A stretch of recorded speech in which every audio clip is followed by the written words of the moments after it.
Subhanallah. Lagi Nabi mengatakan, ya'ti 'alan nasi zamanun ru'asa'uhum kal asad wa wuzara'uhum kadh-dhi'ab wa khudatuhum kal kilab wa kathirun nas yawma idzin kal aghnam. Nanti akan datang di akhir zaman menjelang kiamat, kamu lihat, kata Nabi, pemimpin-pemimpin manusia ketika itu adalah umpama singa, dan menteri-menteri mereka pada hari itu adalah ibarat serigala. Hakim-hakim mereka pula adalah anjing gila, dan manusia yang hidup ketika itu adalah umpama kambing-kambing tanpa pedoman.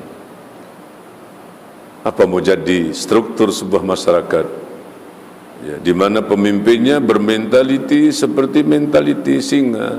Singa itu kerjanya tukang terkam. Ya, dari dulu singa memang raja. Ada pilihan raya ataupun tidak, singa tetap raja. Raja hutan. Kerjanya terkam sana, terkam sini. Menterinya adalah serigala. Binatang paling licik, binatang pandai mengampu itu serigala. Ya, pengampu-pengampu. Jadi menterinya adalah pengampu-pengampu. Hakimnya adalah anjing. Nah, anjing gila. Anjing nih Tuhan, dari segi kesetiaannya memang sangat bagus. Dia boleh mengecam majikan dan ikut arahan majikan. Itu anjing setia. Tapi ada kekurangan anjing. Kekurangan anjing ini, dia tak boleh membezakan mana tetamu orang baik, mana tetamu orang jahat. Bagi anjing, baik, jahat tak penting. Yang penting daging. Biar pencuri orang jahat sebelum masuk, dia bagi daging dulu, senyap. Hilang cash, buang cash. Iya, gara-gara daging, diam dia. Tapi biar ustaz datang dengan tangan kosong, dari diam lagi kuat menyala. Cari-cari alasan, dicari-cari kesalahan. Artinya bagi hakim yang mentalitinya anjing, benar salah tak penting, yang penting daging itu. Suapannya, nilai sogokannya, nilai bendanya, materialnya, uang, boleh saja jadi yang benar salah, yang salah jadi benar. Dan yang terakhir, manusia hidup tanpa pegangan seperti kambing. Kambing kemanapun dibawa, embek juga bunyi.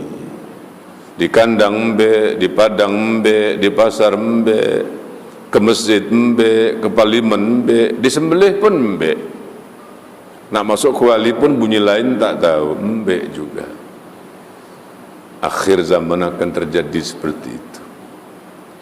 Dan lagi kata Nabi, apabila ekonomimu telah dipengaruhi oleh riba, hingga tidak lagi ada transaksi jual beli, simpan pinjam, sewa gadai, melainkan pasti di sana ada riba.